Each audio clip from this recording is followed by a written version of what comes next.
ప్రసన్నవదనం జాగే సర్వ విఘ్నోప శాంతే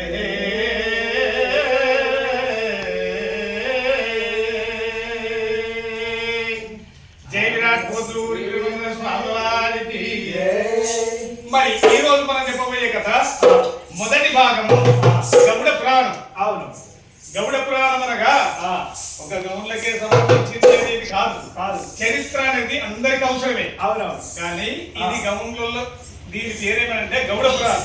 అవును, ఎవరికి వేలు తగులు, అంతే, ఎవరికి కీడు తగులు. అవును. రెండవది గౌన్లు అని ఎవరి ద్వారా పేరు వచ్చింది, గౌడ కులము అని ఎవరి ద్వారా పేరు వచ్చింది, ఎందుకు కళ్ళు గీయవలసి వచ్చింది, అంతే. అది కావాలి మనకు, అది కావాలి. అందుకనే ఇది మొదటి భాగం ప్రారంభిస్తున్నాం. ఒక్కనాటి ఆ సమయమందున ఒక్కనాటి ఆ సమయమందున కైలాసమునందు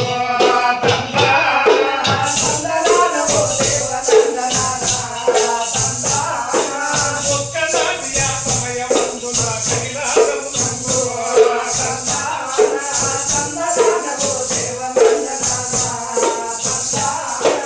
సత్యవాహనుడు పార్వతి కూడా కొలువు తీరినాడు.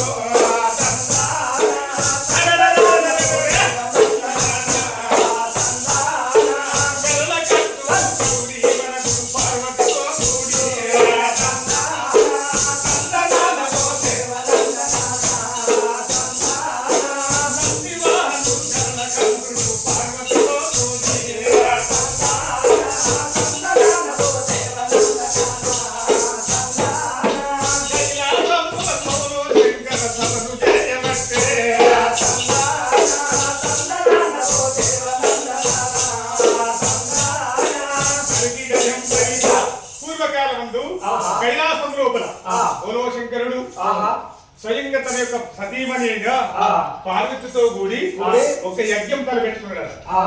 ఆ యజ్ఞానికైనా అట్టి సభకైనా 33 కోట్ల దేవతలు 7 ఋషులు రావాలి అనేది శంకరుని యొక్క అభిప్రాయం, పార్వతి యొక్క నిర్ణయం. మరి 3 లోకములు 14 గుణములకు ఎవరి ద్వారా మతలా పంపాలి? ఎవరైతే 3 లోకములు 14 గుణములు సురుడు మురుడు దేవతను రప్పించాలంటే సృష్టికర్త కాదు, దేవరాశం తెలిసినటువంటి నారద మౌనీశ్వరుడు. అవునా? ఇక్కడ మనకి అక్కడ వెళ్తాడు. అంతే. అప్పుడు ఆ శంకరుడు ఆ నారదుని పిలిపించుకున్నాడట కైలాసం. నారదుని పిలిపించుకొని ఏమంటున్నాడట,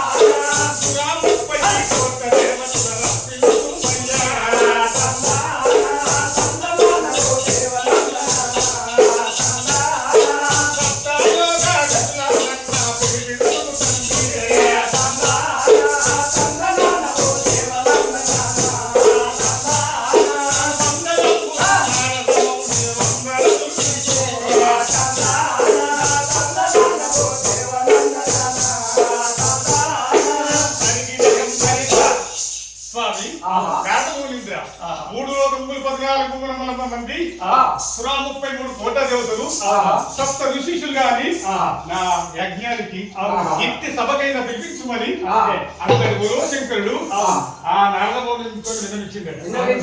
స్వామి నందివాహన నాగభూషణ కరళకంఠ గౌరి మనోహర పొంగుతో ఆ గంగదేవిని పూర్వకాలమందు ఒక నిండు తిరిగి తెచ్చిన తండ్రిని ఆ గంగదేవిని తొక్కులు వండుకున్న మహానుభావుడు.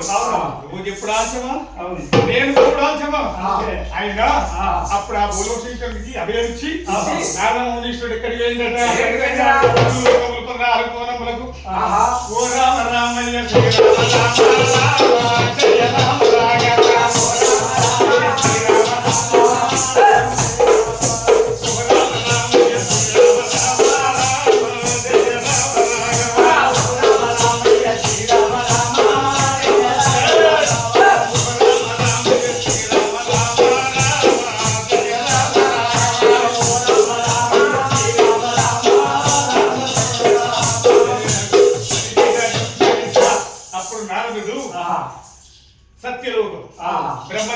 ఆదేశించాడు. వైకుంఠం విష్ణుమూర్తికి విన్నవించాడు. దేవలోకం నాగలోకం 3 లోకములు 14 భవనములకైనా నాద మునీశ్వరుడు కైలాసం లోపల పార్వతి పరమేశ్వరుడు ఇద్దరు కలిసి సభ చేస్తున్నారు ఒక యజ్ఞం. అట్టి యజ్ఞానికైనా అందరినీ రామించాలని నారద మనుషుడు వేడు చెప్పి యథార్థంగా కైలాసంలో ఆ యజ్ఞం కాడు ఉన్నాడ నారద మౌనీశ్వరుడు. బ్రహ్మ మానసపుత్రుడైన నారద మౌనీశ్వరుడు దేవరాశిని తెలిసినటువంటి మహానుభావుడు. ముందు ఏమి జరుగుతుందో తెలుసుకున్నటువంటి మహానుభావుడు నారదునికే తెలుసునండి. అందు గురించి అందరికి చెప్పిండు. యథార్థంగా కైలాసంలో ఉండగాను ఈ కైలాసానికైనా అతి సురగుడు దేవతలు ఎలా పోతున్నారు? సురగుడు దేవతలు ఎలా పోతున్నారు? వైకుంఠము బయలుదేరనా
విష్ణుమూర్తి జగవాహన చేసుకొని కైలాసం చేరుకున్నాడు. సురగురు దేవతలందరూ అట్టి సభకైనా ఏం చేసి ఉన్నారట. మరి సృష్టికర్త బ్రహ్మదేవుడు ఏ వాహనం చేసుకొని వెళ్ళిపోతున్నాడు. ఆ బ్రహ్మదేవుడైనా సత్యలోకము బయలుదేరనా బ్రహ్మదేవుడు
అదే కైలాసానికి శంకరుడి సభకు వెళ్ళిపోతుంటు పోతూ పోతూ మార్గ మధ్యం లోపల ఈ మూలో శంకరుడు పార్వతి ఎవరి వేలు కొరకు ఎవరి గీడు కొరకు ఇట్టి సభ చేస్తారో ప్రాణంలో తెలిసిపోతుంది.